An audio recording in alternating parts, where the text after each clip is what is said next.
নমস্কাৰ এই মুহূৰ্তত অসমৰ প্ৰত্যেকগৰাকী জনতালৈ দিব ওলাইছোঁ ডাঙৰ খবৰ। আজি হৈছে 30 নৱেম্বৰ। আজি অসমৰ লাখ লাখ দুখীয়াসকললৈ কেইখনমান চৰকাৰী আঁচনি লৈ দিব ওলাইছোঁ ডাঙৰ খবৰ।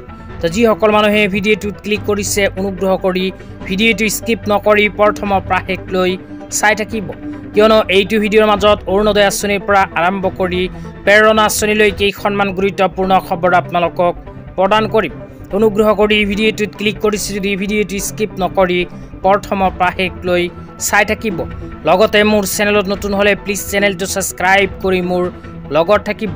তো বলক ভিডিঅ'টো আৰম্ভ কৰি আজি প্ৰথমটো গুৰুত্বপূৰ্ণ খবৰৰ বিষয়ে বিস্তাৰিত জানি লওঁ। আজি প্ৰথমটো গুৰুত্বপূৰ্ণ খবৰ হ'ল অৰুণোদয় আঁচনিলৈ।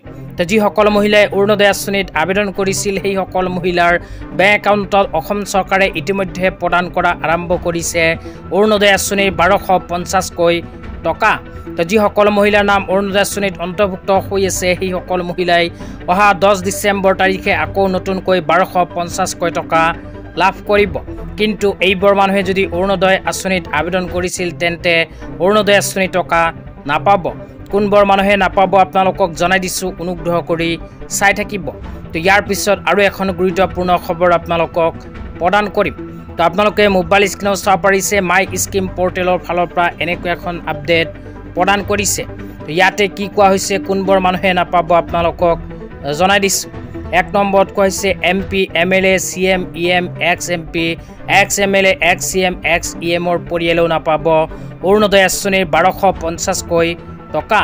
তো তাৰপিছত আৰু কি লিখা আছে পঢ়ি শুনাই দিছোঁ, অনুগ্ৰহ কৰি চাই থাকিব।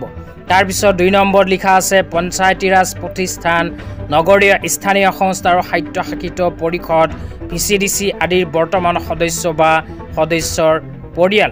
3 নম্বৰত কৈছে চিকিৎসক, অভিযন্তা, স্থাপিতবিদ, চাৰ্টাৰ একাউণ্টেণ্ট, বেংক বিষয়া, উকিলৰ পৰিয়ালেও লাভ নকৰে অৰুণোদয় আঁচনিৰ 1250কৈ টকা। 4 নম্বৰত কৈছে বিশ্ববিদ্যালয়, মহাবিদ্যালয়, উচ্চতৰ মাধ্যমিক বিদ্যালয়, কনিষ্ঠ মহাবিদ্যালয়, হাইস্কুল, উচ্চ প্ৰাথমিক আৰু নিম্ন প্ৰাথমিক বিদ্যালয়ৰ শিক্ষক বা শিক্ষকৰ পৰিয়ালেও নাপাব অৰুণোদয় আঁচনিৰ টকা।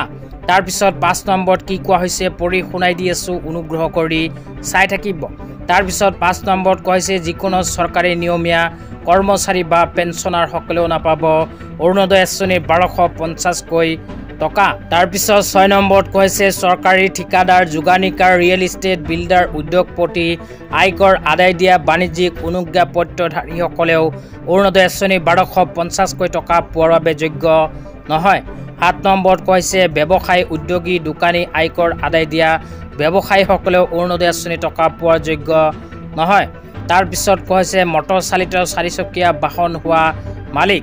তো যিসকল মানুহৰ 4চকীয়া বাহন আছে সেইসকলেও অৰুণোদয় আঁচনি 1250কৈ টকা পোৱাৰ যোগ্য নহয়।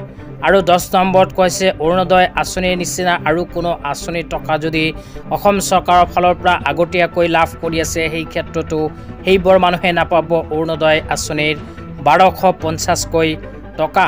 এইবোৰ মানুহে যদি অৰুণোদয় আঁচনিত আবেদন কৰিছিল তেন্তে এইবোৰ মানুহৰ বেংক একাউণ্টত অৰুণোদয় আঁচনিৰ 1250কৈ টকা নোসোমাব।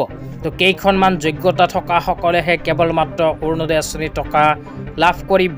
তেতিয়া আপোনালোকক দিব ওলাইছোঁ আজি দ্বিতীয়টো খুবেই গুৰুত্বপূৰ্ণ খবৰ। আজি দ্বিতীয়টো গুৰুত্বপূৰ্ণ খবৰ হ'ল প্ৰেৰণা আঁচনিলৈ। অসম চৰকাৰে আৰম্ভ কৰিছে নতুনকৈ প্ৰেৰণা আঁচনি। এইখন আঁচনিৰ জৰিয়তে শিক্ষাৰ্থীসকলক প্ৰদান কৰিব আৰ্থিক সাহায্য। তো শিক্ষাৰ্থীসকলে প্ৰেৰণা আঁচনি যদি আবেদন কৰে তেন্তে প্ৰতি মাহতে 300কৈ টকা অসম চৰকাৰে প্ৰদান কৰিব। তো যিসকল শিক্ষাৰ্থীয়ে 2026 চনত মেট্ৰিকৰ পৰীক্ষা দিব সেইসকল শিক্ষাৰ্থীৰ বাবে অসম চৰকাৰে এইখন আঁচনি আৰম্ভ কৰিছে। এইখন আঁচনিৰ জৰিয়তে 4 মাহৰ বাবে প্ৰতি মাহে 300কৈ টকা অসম চৰকাৰে প্ৰদান কৰিব। আজি ইমানেই। ভিডিঅ'টো চাই কেনে পালে নিশ্চয় এইটো ভিডিঅ'ৰ কমেণ্ট বক্সত কমেণ্ট কৰি জনাই দিব। লগতে চেনেলটো ছাবস্ক্ৰাইব কৰি মোৰ লগত থাকিব। তো ধন্যবাদ।